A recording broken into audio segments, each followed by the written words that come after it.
las Escrituras y Cristo. El orden que seguimos en esta serie es el de la experiencia. No es hasta que el hombre está completamente disgustado consigo mismo que empieza a aspirar hacia Dios. La criatura caída, engañada por Satán, está satisfecha de ella misma, hasta que sus ojos cegados por el pecado son abiertos para darse una mirada a sí mismo.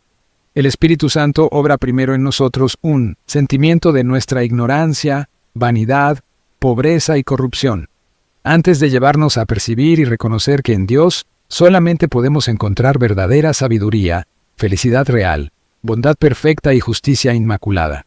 Hemos de ser hechos conscientes de nuestras imperfecciones antes de poder apreciar rectamente las divinas perfecciones. Cuando contemplamos las perfecciones de Dios, el hombre se convence más aún de la infinita distancia que le separa del Altísimo. Al conocer algo de las exigencias que Dios le presenta, y ante su completa imposibilidad de cumplimentarlas, está preparado a escuchar y dar la bienvenida a las buenas nuevas de que otro ha cumplido plenamente estas exigencias para todos los que crean en Él. Escudriñad las Escrituras, dijo el Señor Jesús, y luego añadió, porque ellas son las que dan testimonio de mí. Juan 5:39. Testifican de Él como el único Salvador para los pecadores, perdidos, como el único mediador entre Dios y el hombre, como el único que puede acercarse al Padre. Ellas testifican las maravillosas perfecciones de su persona, las glorias variadas de los oficios que cumple, la suficiencia de su obra consumada. Aparte de la Escritura, no le podemos conocer, en ellas solamente es que nos es revelado. Cuando el Santo Espíritu muestra al hombre algunas de las cosas de Cristo, haciéndolo con ello conocido al alma, no usa otra cosa que lo que está escrito. Aunque es verdad que Cristo es la clave de la Escritura, es igualmente verdad que solo en la Escritura tenemos un descubrimiento del misterio de Cristo. Efesios 3:4. Ahora bien, la medida de lo que nos beneficiamos de la lectura y estudio de las Escrituras puede ser determinado por la extensión en que Cristo ha pasado a ser más real y más precioso en nuestros corazones. El crecer en la gracia se define como y en el conocimiento de nuestro Señor y Salvador Jesucristo. La segunda parte del versículo no es algo añadido a la primera, sino una explicación de la misma. El conocer a Cristo, Filipenses 3:10, era el anhelo y objetivo supremo del apóstol Pablo, deseo y objetivo al cual subordinaba todos sus otros intereses. Pero, notémoslo bien, el conocimiento del cual se habla en estos versículos no es intelectual sino espiritual, no es teórico sino experimental, no es general sino personal. Es un conocimiento sobrenatural que es impartido en el corazón regenerado por la operación del Santo Espíritu, según él mismo interpreta y nos aplica las Escrituras concernientes al mismo. Ahora bien, el conocimiento de Cristo que el Espíritu bendito imparte al creyente por medio de las Escrituras, le beneficia de diferentes maneras, según los marcos, circunstancias y necesidades variables. Con respecto al pan que Dios dio a los hijos de Israel durante su peregrinaje en el desierto, se dice que algunos recogían más, otros menos. Éxodo 16:17. Lo mismo es verdad de nuestra captación de Él, de quien el maná era un tipo. Hay algo en la maravillosa persona de Cristo que es exactamente apropiado a cada condición, cada circunstancia, cada necesidad, tanto en el tiempo como en la eternidad. Hay una inagotable plenitud en Cristo. Juan 1:16 que está disponible para que saquemos de ella, y el principio que regula la extensión en la cual pasamos a ser fuertes en la gracia que es en Cristo Jesús. Teo 2:1 es según tu fe te sea hecho. Mateo 9:29. Un individuo se beneficia de las Escrituras cuando éstas le revelan su necesidad de Cristo. El hombre en su estado natural se considera autosuficiente. Es verdad, tiene una vaga percepción de que hay algo que no está del todo bien entre él y Dios. Sin embargo, no tiene dificultades para convencerse de que puede hacer lo necesario para propiciarle. Esto está a la base de toda religión humana, empezada por Caín, en cuyo camino, Judas 11, todavía andan las multitudes. Dile a un devoto religioso formalista que los que viven según la carne no pueden agradar a Dios, y, al punto su urbanidad y cortesía hipócritas son sustituidas por la indignación. Así era cuando Cristo estaba en la tierra. El pueblo más religioso de todos, los judíos, no tenían sentido de que estaban perdidos y en desesperada necesidad de un Salvador todopoderoso. Los que están sanos no tienen necesidad de médico, sino los enfermos. Mateo 9:12. Es la misión particular del Espíritu Santo, por medio de su aplicación de las Escrituras, el redarguir a los pecadores de pecado y convencerles de su desesperada condición, llevarles a ver que su estado es tal que, desde la planta del pie hasta la cabeza, no hay en ellos cosa sana, sino herida, hinchazón y podrida llaga. Isaías 1:6. Cuando el Espíritu nos convence de pecado, nuestra ingratitud a Dios, nuestro murmurar, nuestro descarrío de Él cuando insiste en los derechos de Dios, su derecho a nuestro amor, obediencia y adoración, y todos nuestros tristes fallos en rendirle lo que se le debe, entonces reconocemos que Cristo es nuestra única esperanza, y que, excepto si nos acogemos a Él como refugio, la justa ira de Dios caerá irremisiblemente sobre nosotros. Ni hemos de limitar esto a la experiencia inicial de la conversión. Cuando más el Espíritu profundiza su obra de gracia en el alma regenerada, más consciente se vuelve el individuo de su contaminación, su pecaminosidad y su miseria, y más descubre su necesidad de la preciosa sangre que nos limpia de todo pecado, y le da valor. El Espíritu está aquí para glorificar a Cristo, y la manera principal en que lo hace es abriéndonos los ojos más y más para que veamos por quién murió Cristo, cuán apropiado es Cristo para las criaturas desgraciadas, ruines y contaminadas. Sí, cuánto más nos beneficiamos realmente de nuestra lectura de las Escrituras, más vemos nuestra necesidad de Cristo. Un individuo se beneficia de las Escrituras cuando éstas le hacen a Cristo más real. En él gran masa de la nación israelita no veía más que la cáscara externa en las ceremonias y ritos que Dios les había dado, pero el remanente regenerada tuvieron el privilegio de ver a Cristo mismo. Abraham se regocijó viendo mi día, dijo Cristo. Juan 8:56. Moisés estimó el reproche de Cristo más que las grandes riquezas y tesoros de Egipto. Hebreos 11:26. Lo mismo es en el cristianismo. Para las multitudes, Cristo no es más que un nombre, a lo más un personaje histórico. No tiene tratos personales con Él, no gozan de comunión espiritual con Él. Si ellos oyen a uno hablar del arrebatamiento de su excelencia, le consideran como un fanático o un entusiasta. Para ellos, Cristo es vago, ininteligible, irreal. Pero para el cristiano consagrado la cosa es muy distinta. El lenguaje de su corazón es: oí la voz de Jesucristo, no quiero oír ya otra. Vi la faz de Jesucristo, esto ya basta a mi alma. Sin embargo, esta visión bienaventurada no es la experiencia sistemática e invariable de los santos. Tal como hay nubes entre el sol y la tierra ocasionalmente, también hay fallos en nuestro camino que interrumpen nuestra comunión con Cristo y sirven para escondernos la luz de su rostro. El que tiene mis mandamientos y los guarda, ese es el que me ama. Y el que me ama será amado por mi Padre, y yo le amaré, y me manifestaré a él. Juan 14:21. Sí, es a aquel que, por la gracia, anda por el camino de la obediencia, a quien el Señor Jesús se manifiesta. Y cuando más frecuentes y prolongadas son estas manifestaciones, más real Él se vuelve para el alma. Hasta que puede decir con Job: de oídas te conocía, mas ahora mis ojos te ven. De modo que cuanto más Cristo pasa a ser una realidad viviente en mí, más me beneficio de la palabra. Un individuo se beneficia de las Escrituras cuando más absorbido queda en las perfecciones de Cristo. Lo que lleva al alma a Cristo al principio es un sentido de necesidad, pero lo que le atrae después es la comprensión de su excelencia, y ésta le hace seguirlo. Cuanto más real se vuelve Cristo, más somos atraídos por sus perfecciones. Al principio, lo vemos solo como un Salvador, pero cuando el Espíritu continúa llevándonos a las cosas de Cristo y nos las muestra, descubrimos que en su cabeza hay muchas coronas. Apocalipsis 19:12. En el Antiguo Testamento se le llama: su nombre será llamado admirable. Isaías 9:6. Su nombre significa todo lo que es, según nos hacen conocer las Escrituras. Admirables son sus oficios, en su número, variedad y suficiencia. Él es el amigo más íntimo que el hermano, la ayuda segura en tiempo de necesidad. Él es el sumo sacerdote, que comprende nuestras flaquezas. Él es el abogado para con el Padre, que defiende nuestra causa cuando Satán nos acusa. Tenemos la necesidad de estar ocupados con Cristo, estar sentados a sus pies como María y recibir de su plenitud. Nuestro deleite principal debería ser considerar al apóstol y sumo sacerdote de nuestra profesión. Hebreos 3:1.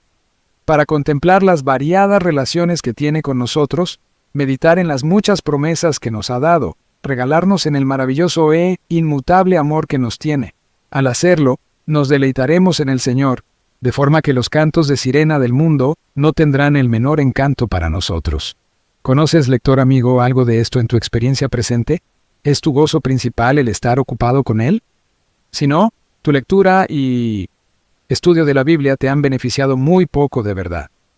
Un individuo se beneficia de las Escrituras cuando Cristo se vuelve más precioso para él. Cristo es precioso en la estimación de los verdaderos creyentes. 1 Pedro 2:7. Su nombre es para ellos ungüento derramado. Consideran todas las cosas como pérdida por la excelencia del conocimiento de Cristo Jesús, su Señor. Filipenses 3:8. Como la gloria de Dios que apareció como una visión maravillosa en el templo y en la sabiduría y esplendor de Salomón, atrajo adoradores desde los últimos cabos de la tierra. La excelencia de Cristo, sin paralelo, que fue prefigurada por aquella, es más poderosa aún para atraer los corazones de su pueblo. El demonio lo sabe muy bien, y por ello, sin cesar, se ocupa en cegar la mente de aquellos que no creen, colocando delante de ellos todos los atractivos del mundo. Dios le permite también que asalte al creyente, porque está escrito: resistid al diablo, y de vosotros huirá. Santiago 4:7. Resistidle, por medio de la oración sincera y fervorosa y específica, pidiendo al Espíritu que te atraiga los sentidos hacia Cristo. Cuanto más nos dejamos absorber por las perfecciones de Cristo, más le amamos y le adoramos.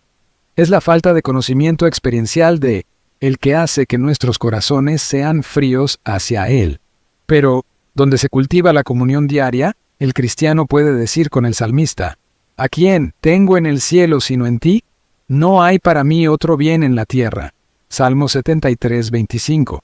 Esto es la verdadera esencia y naturaleza distintiva del verdadero cristianismo. Los fanáticos legalistas pueden ocuparse diligentemente de diezmar la menta, el anís y el comino. Pueden recorrer mar y tierra para arrastrar un prosélito, pero no tienen amor a Dios en Cristo. Es el corazón lo que Dios contempla. Hijo mío, dame tu corazón. Proverbios 23:26 nos pide: cuanto más precioso es Cristo para nosotros, más se deleita Él en nosotros. Un individuo que se beneficia de las Escrituras tiene una confianza creciente en Cristo. Hay fe pequeña, Mateo 14:3, y fe grande, Mateo 8:10. Hay la plena seguridad de la fe, Hebreos 10:22, y el confiar en el Señor de todo corazón, Proverbios 3:5. De la misma manera que hay el crecer de fortaleza en fortaleza, Salmo 84:7, leemos de ir de fe en fe, Romanos 1:17. Cuanto más firme y fuerte es nuestra fe, más honramos a Jesucristo. Incluso en una lectura rápida de los 4 evangelios, se revela el hecho que nada complacía más al Señor que la firme confianza que ponían en Él aquellos que realmente contaban con Él. Él mismo vivió y anduvo por fe, y cuanto más lo hacemos, más son confirmados los miembros como una unidad con la cabeza. Por encima de todo, hay una cosa que hemos de proponernos y buscar diligentemente en la oración: que aumente nuestra fe. De los tesalonicenses, Pablo pudo decir: vuestra fe va creciendo. Segunda a los tesalonicenses 1:3. Ahora bien, no podemos confiar en Cristo en lo más mínimo a menos que le conozcamos. Y cuanto mejor le conocemos, más confiaremos en Él. En ti confiarán los que conocen tu nombre. Salmo 9:10. A medida que Cristo pasa a ser más real al corazón, nos ocupamos más y más con sus perfecciones, y Él se vuelve más precioso para nosotros. La confianza en Él se profundiza hasta que pasa a ser tan natural confiar en Él como respirar. La vida cristiana es andar por fe. Segunda carta a los Corintios 5:7. Y esta misma expresión denota un progreso continuo, una liberación progresiva de las dudas y los temores, una seguridad más plena de que todas sus promesas serán realizadas. Abraham es el padre de los creyentes, y por ello, la crónica de su vida nos proporciona una ilustración de lo que significa una confianza que se va haciendo más profunda. Primero, obedeciendo una simple palabra de Dios, abandonó todo lo que amaba según la carne. Segundo, prosiguió adelante dependiendo simplemente de él y residió como extranjero y peregrino en la tierra prometida, aunque nunca tuvo bajo su posesión un palmo de la misma. Tercero, cuando se le prometió que le nacería simiente en su edad provecta, no consideró los obstáculos que había en el cumplimiento de la promesa, sino que su fe le hizo dar gloria a Dios. Finalmente, cuando se le llamó para ofrendar a Isaac, a pesar de que esto impediría la realización de la promesa en el futuro, consideró que Dios podía levantarle incluso de los muertos. Hebreos 11:19. En la historia de Abraham se nos muestra cómo la gracia puede someter un corazón incrédulo, cómo el espíritu puede salir victorioso de la carne, cómo los frutos sobrenaturales de una fe dada y sostenida por Dios pueden ser producidos por un hombre con pasiones o debilidades como las nuestras.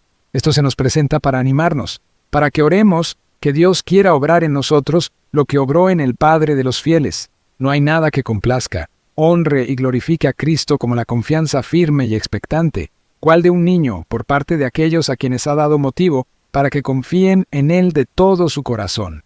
Y nada evidencia mejor que nos hemos beneficiado de las Escrituras que una fe creciente en Cristo. Un individuo se beneficia de las Escrituras cuando éstas engendran en él un deseo cada vez más profundo de agradar a Cristo. No sois vuestros, pues comprados sois por precio. Primera Epístola a los Corintios 6, 19, 20, es el primer gran hecho que el cristiano tiene que entender bien. Para ello no debe vivir para sí, sino para aquel que murió él. Segunda Corintios 5, 15.